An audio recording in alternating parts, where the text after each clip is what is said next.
Gimana hukumnya memberi hutang kepada orang minjam tapi berkali-kali nggak pernah bayar?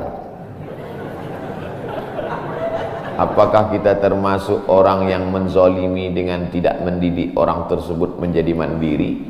Karena sepertinya tak pernah mandiri dan tidak berniat untuk melunasi. Ayat yang paling panjang dalam Al-Quran, surat Al-Baqarah 282. Satu lembar. Bukan tentang puasa, bukan tentang sholat, bukan tentang baca Quran, bukan tentang zikir, tapi ayat yang paling panjang tentang bayar hutang. Sholatnya banyak, puasanya banyak, zikirnya banyak, baca Qurannya khatam, tapi kalau bayar utang tak dibayar, di akhirat kau akan cari dia. Oleh sebab itu ada orang mati syahid. Oh, mati syahid. Orang mati syahid enggak merasakan sakratul maut. Orang mati syahid enggak merasakan azab kubur. Orang mati syahid tidak merasakan hisab. Orang mati syahid langsung masuk surga. Ilat dain, kecuali hutang. Makanya kalau ada orang menagih hutang, itu dia bukan pelit. Dia sedang menyelamatkan saudaranya dari makan haram. Makanya datang ke rumah dia. Habis pengajian nih, langsung datang. Assalamualaikum, waalaikumsalam. Kau mau menagih ya? Aku bukan mau menagih, tapi menyelamatkanmu, anak cucumu, istrimu, tetanggamu dari makan haram. Ya ayyuhalladzina amanu, hai orang-orang yang beriman, hai orang yang percaya bahwa setelah mati dia akan hidup lagi menghadap Allah. Idza tadayantum bidainin, kalau kau menjalin transaksi hutang piutang, ila ajalim musamma, sampai ke batas waktu tertentu, faktubuh, tulis, saya pinjam kepada kamu 500.000, akan saya bayar pada bulan Mei. Tahunnya jelas. Banyak juga bulan Mei. Maybe yes, maybe no. Bulan berapa? Bulan Mei tahun 2020. Oke. Sekarang bulan Maret, April, 1 Mei 2020 datang tagih. Kapan kau bayar? Mohon maaf aku nggak bisa, istriku baru meninggal, anakku pun sakit. Itu jangan kau cerita panjang lebar, tak tahan air mataku mau menetes. Kalau dia dalam kesulitan, fanaziratun ila maisarah, tunggu sampai dia lapang. Maisarah artinya lapang. Tunggu sampai dia lapang. Setelah dia lapang, datang lagi bulan Juni. Kapan kau bayar? Aku belum bisa. Nampaknya lebih banyak ongkos minyak aku daripada uang yang kutagih. Yang paling bagus, wa anta saddaqu khairul lakum, kau sedekahkan itu lebih baik. Karena aku pun makin datang makin kumat darah tinggiku, kolesterolku pun makin naik. Jadi untuk yang 500.000 itu ku sedekahkan aja, ambil. Tapi yang menghafal ayat ini yang ngasih pinjaman, bukan yang minjam. Sekarang banyak salah hafal, yang minjam pula yang hafal. Begitu kita tagih, kapan kau bayar? Wa anta saddaqu khairul lakum, kau sedekahkan itu lebih baik. Itu ayat aku. Ayat kau 8282. Banyak sekarang orang salah hafal ayat. Jadi dalam Islam hutang piutang adalah ajaran tolong menolong tertulis dalam Quran. Namanya fikih muamalah. Ada fikih ibadah, sholat, zakat, puasa. Ada fikih jihad, jihad fisabilillah. Ada namanya fikih muamalat. Hutang piutang, gadai menggadai, pinjam meminjam, murabahah, mudharabah, bagi hasil. Maka hutang piutang ini cara tolong menolong. Jangan sampai dihilangkan. Tapi kalau tidak mendidik, maka Islam bukan agama yang memanjakan orang. Ada anak yang kurang ajar kepada orang tuanya. Bagaimana caranya berbakti kepada orang tua yang telah wafat? Apakah anak ini masih dapat ampunan Allah Subhanahu wa taala? Datanglah seorang bapak mengadu kepada Umar bin Khattab. Assalamualaikum Khalifah Amirul Mukminin Umar bin Khattab. Waalaikumsalam. Ini anak saya kurang ajar, tolong dihajar dulu. Kata Umar bin Khattab orangnya bijaksana. Dia tidak mau main pukul. Dia tanya dulu, kenapa kau kurang ajar pada bapakmu? Hai Umar bin Khattab, kata anaknya, ya. Apakah seorang anak itu punya hak terhadap bapaknya? Ya. Apa hak anak? Mencarikan ibunya yang solihah, memberikan nama yang baik, memberikan makanan yang halal. Itu hak anak. Kata anaknya, ibuku tidak baik, makanku tidak halal, namaku pun tak baik. Apa kata Nabi kepada bapaknya? Apa kata Umar kepada bapaknya? Laqad aqaqtahu qabla an ya'aqqa alaik. Sebelum anakmu durhaka kepadamu, kau sudah durhaka duluan kepada anakmu. Jadi kalau begitu, ada anak durhaka, ada bapak Ini jangan sampai anak bapak tahu. Nanti dia pulang, anak durhaka kok. Dia senyum, kau bapak durhaka. Ibunya tak baik, namanya tak baik, makannya tak baik. Kasih dia nama yang baik, kasih dia makan yang halal. Kadang-kadang kenapa otaknya tak lurus? Karena makannya tak halal. Dikasih dia makan riswah, makan sogok, makan haram. Kenapa kau kasih makan haram? Gimana lah Pak Ustadz, yang haramnya aja pun payah. Astagfirullah. Allah sediakan alam semesta begitu banyak yang halal. Kenapa kau kasih dia makan haram? Jangan pernah kasih anak makan haram. Pesan kakek saya, datuk saya, kalau bahasa kampungnya grandfather. Cucuku 40 orang, yang satu ini jangan sekolah umum. Maksudnya saya tak dikasih sekolah umum, maka saya tak pernah sekolah umum. Sekolah ibtidaiyah, sanawiyah, aliyah, al-azhar, Maroko, Sudan. Tak pernah sekolah umum. Cucuku yang ini jangan sekolah umum, jangan kasih makan haram, nanti otaknya gelap. Cucuku yang ini jangan kalian kasih makan haram, nanti otaknya gelap. Pesan itu disampaikan almarhumah mak saya ke saya. Kau pun nanti anak kau jangan kau kasih makan haram, nanti otaknya gelap. Kalau sudah otak gelap, tak bisa membedakan mana tiang, mana orang. Sifatnya kembali kita. Nah, jangan sampai anak kita durhaka gara-gara kita bapak yang durhaka. Kalau anak sudah durhaka, meninggal orang tuanya, setelah itu dia bertobat, bagaimana cara minta ampunnya? Maka dia bersedekah. Mana dalilnya? Seorang sahabat datang menjumpai Nabi. Ummi matat, ibu saya sudah meninggal. Afa atasaddaqu anha? Kalau saya bersedekah, apakah pahalanya sampai kepada almarhumah ibu saya? Kata Nabi, tasaddaq, bersedekahlah, sedekahmu sampai. Maka wahai anak-anak durhaka yang sudah mati ibu dan bapakmu, maka datang kau habis pengajian ini langsung ke tempat anak yatim, panti jompo, sekolah-sekolah, pondok pesantren. Tanya Pak Kiai, Pak Kiai, apa yang kurang di pesantren ini? WC. Karena pesantren santrinya 1000, WC-nya 2. Bayangkan panjang antriannya. Berapa yang keluar dalam celana? Saya bangunkan WC, pahalanya mengalir untuk almarhumah. Maka pagi, petang, siang, malam mengalir pahalanya. Sedekah. Ayu sedekatu afdal? Apa sedekah yang paling afdal? Sakyul ma', memberi air minum.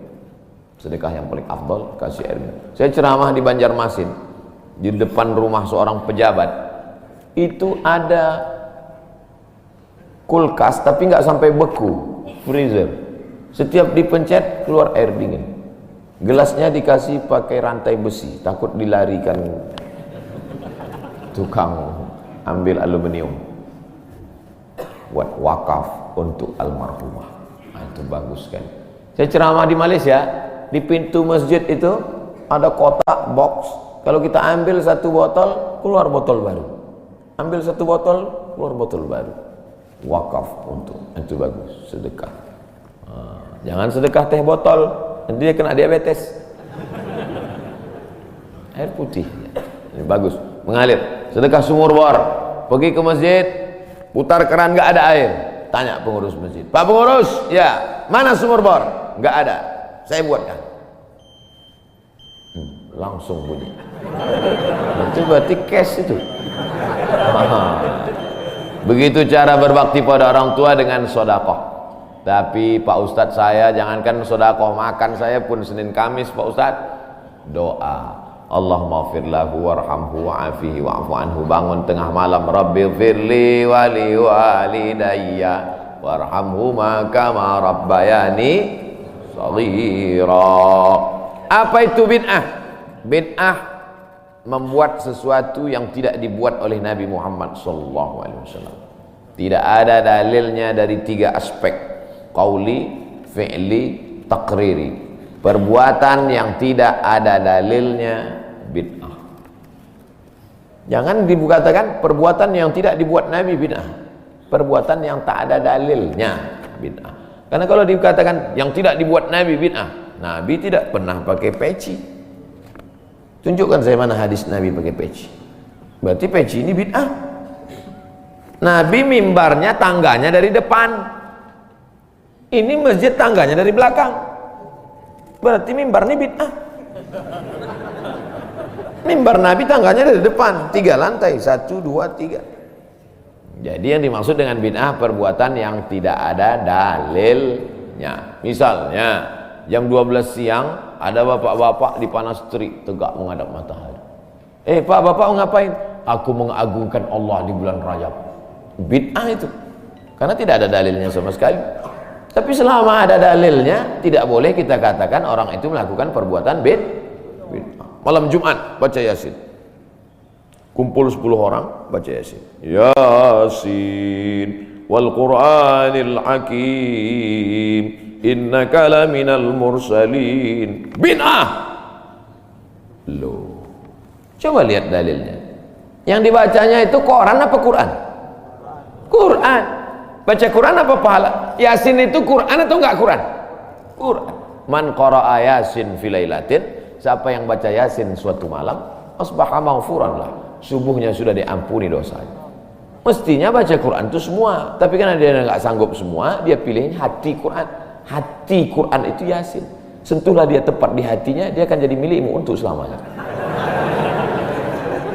Makanya orang sebelum ngapal Quran semua, yang dihafal hatinya dulu. Itu sebelum ngapal Quran, yang dihafal hatinya dulu. Apa hati Quran? Ya Yasin. Tapi jangan hatinya aja seumur hidup, yang lain juga. Nah, jadi jangan salahkan orang baca Yasin. Baca Yasin bid'ah. Loh, Yasin kan Quran. Baca Yasin malam Jumat nggak masalah. Seumur hidup baca Yasin masalah. Karena banyak surat yang lain. Baca juga Al-Fatihah, Al-Baqarah, Al-Nisa, Ali Imran, An-Nisa, Al-Maidah, Al-An'am. Nah, jadi mudah. Perbuatan tidak ada dalilnya bid'ah. Selama ada dalilnya tidak bid'ah. Ustadz, kiat-kiat apa yang kami lakukan sebagai guru kepada anak didik kami sebelum dan sesudah mengajar agar ilmu mudah dimengerti? SDIT Al-Farabi. Aristoteles, Socrates, Thales, Demokritos itu adalah pemikir-pemikir dari Greek, Yunani kuno. Pada masa abad kedua datang seorang khalifah bernama Abu Ja'far Al-Mansur. Semua buku-buku dari Yunani diterjemahkan. Nama lembaganya Dar Al-Hikmah, Dar Rumah Hikmah Ilmu Pengetahuan. Dibuatlah Dar Al-Hikmah, Rumah Ilmu Pengetahuan.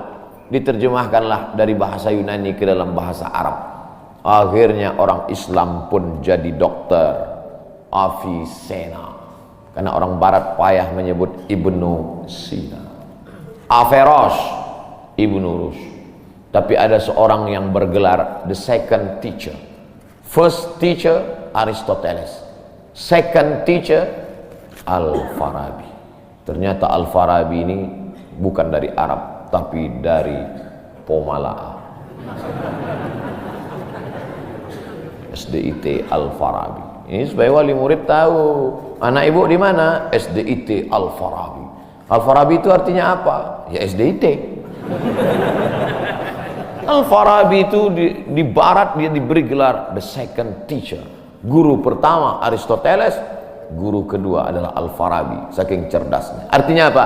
Dia tidak hanya diakui dalam Islam, tapi juga di luar Islam. Kenapa dikasih nama Al-Farabi? Karena ingin anak-anak kita dalam kepalanya tidak hanya fisika, biologi, kimia, matematika, bahasa Inggris, tapi juga dalam kepalanya ada Quran, hadis, fikih, akidah, akhlak, dan bahasa Arab. Sehingga nanti dia akan menjadi ekonom, tapi ekonom yang beriman. Dia akan menjadi filosof yang bertakwa. Inilah cita-cita alumni Al-Farabi, insyaallah. Amin ya rabbal alamin. Nah, yang pertama kali menjadi guru itu adalah ikhlas. Karena kalau gurunya ikhlas, cakapnya masuk ke hati. Kalau dari mulut ke mulut juga masuknya. Tapi kalau dari hati ke hati juga masuknya. Kira-kira yang saya sampaikan tadi, saya mulai tadi jam 5.15, sekarang jam 6.05, dan 50 menit saya bicara. Masuk tak ke hati Bapak Ibu? Kalau tak masuk ke hati Bapak Ibu, berarti yang ceramah itu enggak dari hati. Dari mulut ke mulut juga masuk. Jangan sampai ke mulut pun tak masuk. Nauzubillah. Yang pertama kali tulus ikhlas. Karena perbuatan yang paling tinggi amalnya adalah menjadi guru. Makanya saya lebih memilih menjadi guru. Saya sampai sekarang menjadi guru. Cuman saya tidak punya kelas. Dulu sempat jadi dosen, habis itu keluar. Kelas saya sekarang masjid, lapangan sepak bola, sama stadion, sama gedung olahraga, sport center Antam. Saya mengajar tidak lagi terbatas oleh dinding kelas. Semua tempat menjadi tempat mengajar. Guru yang pertama harus ikhlas. Yang kedua, tingkah laku perbuatannya. Guru digugu dan ditiru. Guru itu dari mulai cara minumnya aja diikut orang. Guru minumnya tangan kiri. Yang minum tangan kiri itu setan. Berarti kalau ada guru minum pakai tangan kiri, berarti guru setan. Hati-hati jadi guru. Oleh sebab itu maka guru ini luar biasa. Guru ini luar biasa Bapak Ibu. Perbuatan yang tidak putus setelah mati guru. PNS setelah mati putus. Yang kan mati, pensiun aja putus. Apalagi mati. Tapi guru. Saya dulu punya dosen. Kata dia, saya ini lulus hakim. Tapi kemudian saya tinggalkan hakim, saya pilih jadi guru. Kenapa gitu Pak dosen? Karena kalau saya jadi hakim, 1 tahun ada 10 perkara, 10 senang kepada saya, 10 benci. Yang menang senang, yang kalah benci. Tapi menjadi guru, tidak akan ada murid saya itu yang benci kepada saya. Betul. Guru SD saya, berapa kali kepala saya diantukkannya ke tiang. Asal pelajaran saya nggak dapat, diantuk. Begitu reuni, saya cium tangannya. Saya nggak sakit hati, ingat aja dikit. Datang saya belikan hadiah, saya cium tangannya, meleleh air mata saya. Betul, menjadi guru itu adalah nikmat. Maka saya pilih jadi guru. Guru nggak ada pensiunnya. Saya sampai mati saya tetap menjadi guru. Oleh sebab itu maka guru ini luar biasa. Guru pahlawan tanpa tanda jasa. Oleh sebab itu menjadi guru. Oh, tapi jangan gara-gara ini semua pegawai Antam keluar mau jadi guru. Memang ibu bukan guru, tapi ibu menjadi guru bagi anak-anak ibu.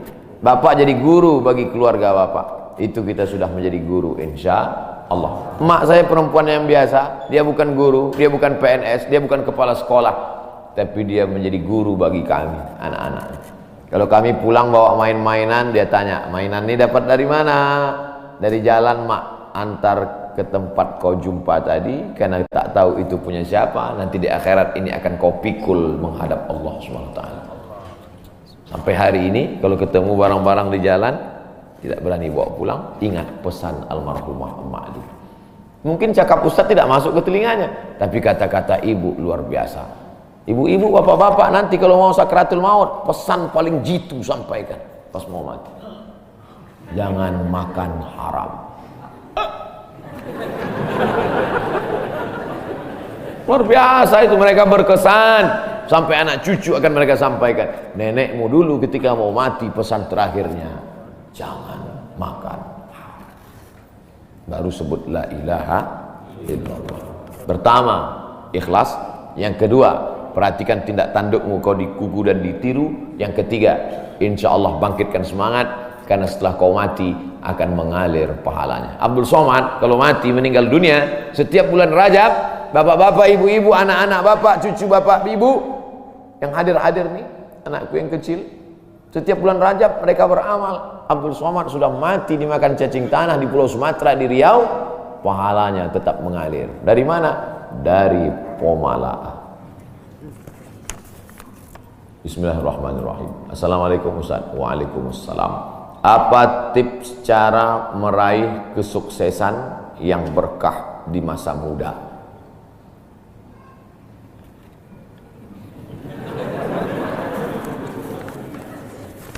Saya tidak pernah bercita-cita menjadi apapun. Cita-cita saya dulu cuma satu, bagaimana membahagiakan orang tua. Itu saja. Ya Allah, aku sekolah, tak tahu dulu pulang mau jadi apa, yang penting bisa membahagiakan orang tua. Itu saja. Jadi setelah itu sampai, ya sudah, bisa menyenangkan hati orang tua, bisa, itu saja. Maka selalu saya sampaikan di kampus-kampus kepada mahasiswa, kalian kalau belum bisa membahagiakan orang tua, jangan menyusahkan orang tua. Ini kadang baru ngelihat namanya aja di HP dah kumat darah tinggi emaknya. Kalau belum bisa membahagiakan dia, jangan menyusahkan dia. Maka saya di Mesir 4 tahun tak pernah saya minta duit. Tiba-tiba udah sampai ke Mekah. Mak, aku udah di Mekah. Dari mana kau dapat ongkos? Ada tabunganku sikit-sikit. Pergi ke Makkah, kerja, pulang, bayar hutang. Jangan pernah menyusahkan orang tua. Oleh sebab itu cita-citanya yang pertama mencari ridha Allah. Ridha Allah fi ridhal walidain wa sukhutullah fi sukhutil walidain. Pulang saya ke kampung, saya mau beli tanah berapa meter, ternak lele, tanam cabai, daun ubi, malam mengajar ngaji. Cita-cita saya kecil aja. Tak ada cita-cita mau jadi ustadz viral disambut di airport, tak ada. Terus kata mak saya, masa kau S2 tinggal di kampung, pergilah ke kota. Akhirnya saya menghonor jadi dosen, siang jadi dosen, malam ceramah di masjid, direkam, diupload, khutbah diupload, like and share, akhirnya viral. Diusir beberapa kali, makin viral. Dibully, makin viral. Akhirnya yang membuli saya taubat sekarang. Ini orang makin dibully, makin viral. Udah kita diamin aja lah. Itu semua itu kerja kita atau kerja Allah? Kerja Allah. Kerjakan kerja kita, urusan Allah, biar Allah yang ngurus. Kita hidup ini sama macam bawa pancing. Kita tugas kita ambil bambu, pasang kail, cari cacing, letakkan. Masalah ikannya datang tak datang itu urusan Allah. Ini kadang banyak orang ngurus urusan Allah yang dia urus. Urusan Allah yang kau urus.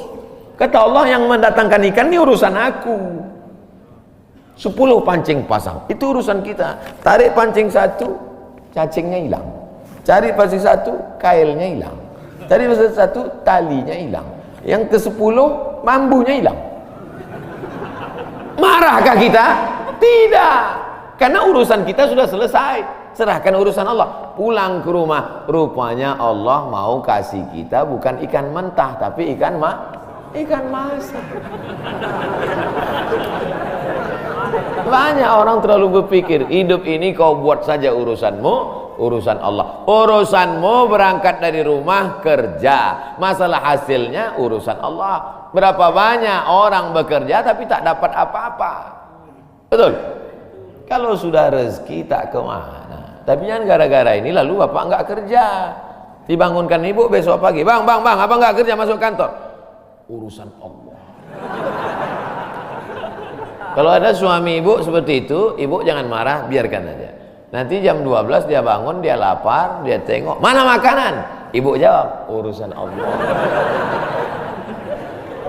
Harus ada usaha dan ikhtiar. Pertama, niat cari ridha Allah. Kedua, senangkan orang tua. Ketiga, berusaha. Setelah itu, tawakal Allah. Hidup jangan susah. Hidup sudah susah, jangan bikin susah. Hidup sudah pahit, jangan minum kopi pahit. Apa hukumnya suami menyembunyikan uang dari istri?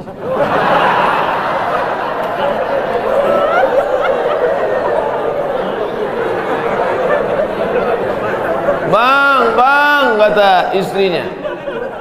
Bang, ini duit apa bang? Duit sial. Kok duit sial? Udah kusembunyikan kau dapat juga.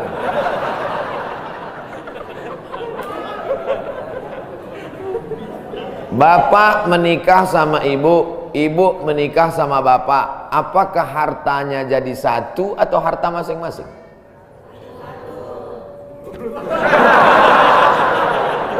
Mereka mau hartanya jadi satu dan bapak ketakutan. Itu yang saya baca. Sekarang kita baca ayatnya. Walakum nisfu ma taraka azwajukum illam yakul lahunna walad. Kalau istrimu meninggal kau dapat 50% hartanya kalau tidak ada anak. Fa in kana lahunna waladun, kalau dia punya anak, falakumur rubu'u, kamu dapat 25%. Sekarang saya tanya, hartanya nyatu atau pisah?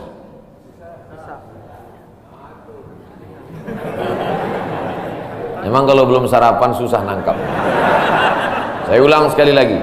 Walakum nisfu ma taraka azwajukum. Hai para suami, kamu dapat setengah harta istrimu kalau tidak ada anak. Fa in kana lahunna waladun, kalau ada anak kamu dapat 1/4. Artinya hartanya misah. Harta bapak beda, harta ibu beda. Ibu kerja, punya kebun, punya tanah, punya speedboat, itu harta dia. Bapak punya usaha, harta bapak. Meninggal ibu, 50% untuk bapak. Apa beda harta ibu dengan harta bapak? Di dalam harta bapak ada hak ibu, dalam harta ibu tidak ada hak bapak. Takbir. Saya ulang sekali lagi. Ibu menikah dengan bapak, bapak menikah dengan ibu, ibu bawa harta, bapak bawa harta. Bedanya apa? Dalam harta bapak ada hak ibu, dalam harta ibu tidak ada hak bapak. Kenapa dalam harta bapak ada hak ibu? Karena bapak wajib memberi nafkah. Kewajiban bapak 5. Pertama, kasih makan. Kedua, kasih pakaian.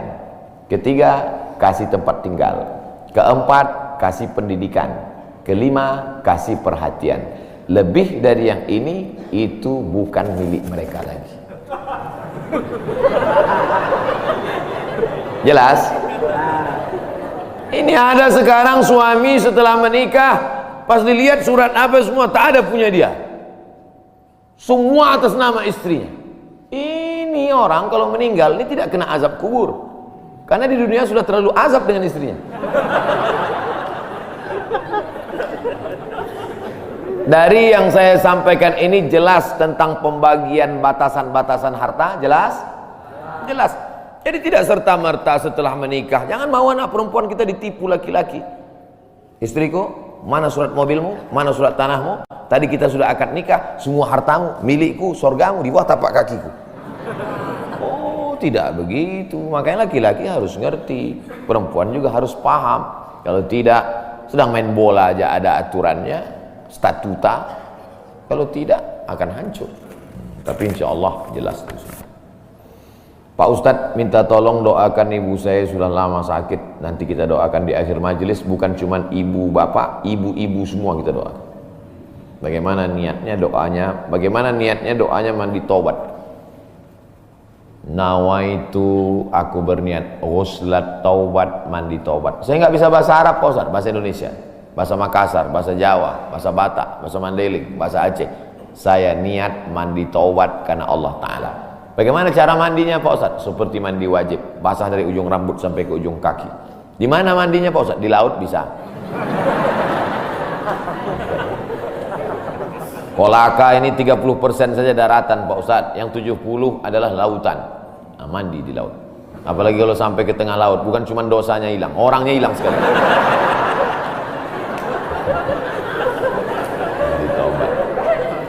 Setelah mandi taubat, solat sunat taubat, usolli sunnatat taubat raka'ataini lillahi ta'ala. Ayatnya bebas. Ayat apa yang paling panjang? Hafal kau amma yatasaalun? Tidak. Wadduha? Tidak. Kulhu? Hafal, baca kulhu. Di sujud terakhir banyak berdoa. Berapa kali solat sunat taubat sehari? Sebanyak-banyaknya. Kami dulu dipesankan guru kami, pagi sholat sunat taubat, siang sholat sunat taubat, petang sholat sunat taubat, sebanyak-banyaknya sholat sunat taubat, sholat sunat taubat, sholat sunat taubat, sholat sunat taubat. Usolli sunnatat taubat raka'atain lillahi ta'ala.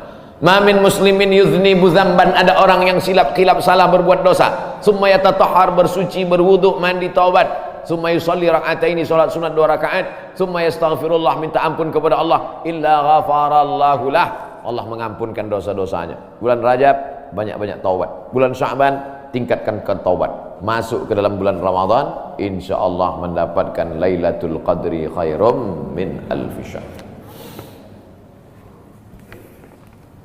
Semoga Ustaz senantiasa diberikan Allah kesehatan. Amin. Saya dari Medan. Ada juga orang kampung saya di sini. Bagaimana cara bakti seorang anak? Cara membahagiakan orang tua berjarak jauh dengan kita. Sedangkan bertemu dekat bersama orang tua mungkin hanya 1 tahun sekali, Idul Fitri saja, karena harus bekerja di PT Antam Tbk Sulawesi Tenggara. Ada sesuatu yang tak bisa kita bayar dengan uang. Tak bisa dibayar dengan uang. Yang bisa merasakan ini orang yang orang tuanya sudah meninggal. Yang masih hidup tak bisa. Lam ya'rif man lam yadhuq, yang tak pernah merasakannya tak bisa menceritakannya, karena tak bisa dirasakan. Setelah orang tua itu tak ada, barulah kita rasa dunia ini hampa, tak ada guna. Duit itu tak ada gunanya, mobil itu tak ada gunanya, rumah itu tak ada gunanya, apapun tak ada gunanya. Waktu dapat saya gelar doktor dari Sudan, pulang saya ke rumah, tak ada guna, tak bisa lagi diceritakan. Dulu apapun yang dapat diceritakan, mak, aku dapat sorban dari mak, aku dapat peci. Setelah pulang tadi, pulang dari Brunei dapat gelar visiting profesor di Universitas Islam Sultan Syarif Ali. Tak ada gunanya, hampa. Paling-paling ditulis di baleho aja, profesor, doktor. Untuk menunjukkan bahwa kita bukan ustadz kaleng-kaleng. Nanti setelah dia tidak ada, barulah kau cari mana kain yang pernah dia pakai dulu, mana sajadah yang dulu dia pakai waktu sholat, di mana dia dulu sering duduk. Bekas tempat duduknya aja pun bisa menghilangkan rindu. Bekas tempat dia duduk dulu, tempat dia duduk makan kacang sambil minum teh, duduk kau di situ bisa menghilangkan rindu. Quran yang dia baca dulu lengkap dengan rehalnya, bangun kau tengah malam, kau bentang sajadah, duduk kau di situ, kau buka Quran yang dia baca dulu, hilang rindu. Tapi setelah dia tak ada, makanya mumpung dia masih ada, ciumlah tangannya, peluklah badannya, ciumlah keningnya. Kalau kau ada duit, kirimlah. Tak bisa, karena cari makan jauh Pak Ustaz, mesti terbangun dari Sumatera sampai kemari.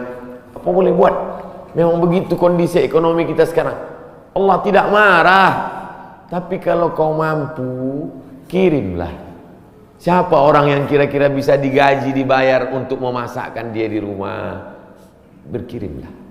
Karena sampai masanya nanti duit yang banyak itu tidak ada gunanya. Sebanyak apapun kau simpan, tak ada rasanya lagi, hampa, tak ada gunanya. Maka mumpung dia masih ada, Idul Fitri paksa-paksakanlah pulang. Mahal tiket pesawat, tabunglah, teleponlah. Masih ada dia menyambut teleponmu, berikan HP yang kira-kira lama dia pakai, tinggalkan. Mak, ini chargernya, ini handphonenya, ini baterainya, persiapan kalau rusak pasangkan di sini. Nanti kalau aku telepon Sampai masanya nanti handphonenya berbunyi tapi tak ada yang mengangkat. Selagi dia masih ada, senangkanlah hatinya. Kirimkanlah kain. Kain itu tidak akan dia pakai, tapi insya Allah menyenangkan hati dia. Ketika hatinya lapang, lapang rezeki. Ketika hatinya senang, senang hidup. Tapi kalau sudah hatinya sempit, meleleh air matanya, rindu karena tak pernah kau telepon, disitulah awal azab Allah datang. Kau akan berenang dalam kesengsaraan. Mudah-mudahan Allah mengampuni dosa kita semua, dosa ibu bapa. Ala hazihin niyah al-fatihah. A'udzubillahi minasyaitonir rajim. Bismillah. Alhamdulillah rabbil alamin. Ar-Rahmanir Rahim. Maliki yaumiddin. Iyyaka na'budu wa iyyaka nasta'in. Ihdinas siratal mustaqim. Shiratal ladzina an'amta 'alaihim ghairil maghdubi 'alaihim waladdallin. Amin. Rabbana ighfir lana dzunubana, ampunkan dosa kami ya Allah. Wali abaina, ayah kami ya Allah. Melepuh kulitnya untuk menyekolahkan kami, tak dapat kami balas budi baiknya ya Allah. Wali ummahatina, emak kami, 9 bulan 10 hari kami dikandungnya, 2 tahun kami disusukannya, mengalir darahnya dalam badan kami, tak dapat kami balas. Tak dapat kami balas kebaikannya, sekali teriakannya saat mengeluarkan kami ke alam yang fana ini, tak dapat kami balas kebaikannya ya Allah. Kalau dia masih hidup, sahih jasadaha, sehatkan badannya, qawi imanaha, kuatkan imannya, ar-rahmazuk hal istiqamata, berikan dia istiqamah dalam iman dan Islam. Kalau dia sudah meninggal dunia, lapangkan kuburnya ya Allah. Nawwir qabraha, terangkan makamnya ya Allah. Allahumma ja'al qabraha radatan min riyadil jinan, jadikan kuburnya salah satu dari taman-taman surga. La taj'al qabraha hufratan min hufarin niran, jangan jadikan kuburnya salah satu dari lubang neraka ya Allah. Allahumma ja'al abana'ana barina liwalidiha, jadikan anak-anak kami anak-anak yang berbakti kepada orang tua. Allahumma hafazhum min kulli su' wa syarr, jaga anak-anak kami dari segala perbuatan maksiat dan dosa ya Allah. Rabbana zalamna anfusana, kami sudah banyak buat silap salah dan dosa. Wa illam taghfir lana, kalau kau tidak mengampuni dosa kami, wa tarhamna, kalau kau tidak merahmati kami, lanakunanna minal khasirin, sudah lama kami jadi orang-orang yang rugi. Allahumma ja'alna minat tawabin, jadikan kami orang yang bertaubat di bulan mulia ini ya Allah. Wa ja'alna minal mutatahhirin, jadikan kami orang yang mensucikan hati. Wa ja'alna min ibadikas salihin, jadikan kami hamba-hambamu yang salih. Allahumma ja'al akhira kalamina inda intihai ajalina, kalau ajal kami sampai, malaikat maut tiba mencabut nyawa kami, jadikanlah yang terakhir keluar dari mulut kami la ilaha illallah Muhammadur Rasulullah SAW, kalimatu haqqin 'alaiha nahya, dengan itu kami hidup, wa 'alaiha namutu, dengan itu kami mati, wa biha nub'atsu, dengan itu kami nanti akan dibangkitkan di padang mahsyar. Rabbana atina fid dunya hasanah wa fil akhirati hasanah wa qina adzabannar. Wa sallallahu ala sayyidina wa maulana Muhammad wa ala alihi wa sahbihi wa sallam, walhamdulillahi rabbil alamin.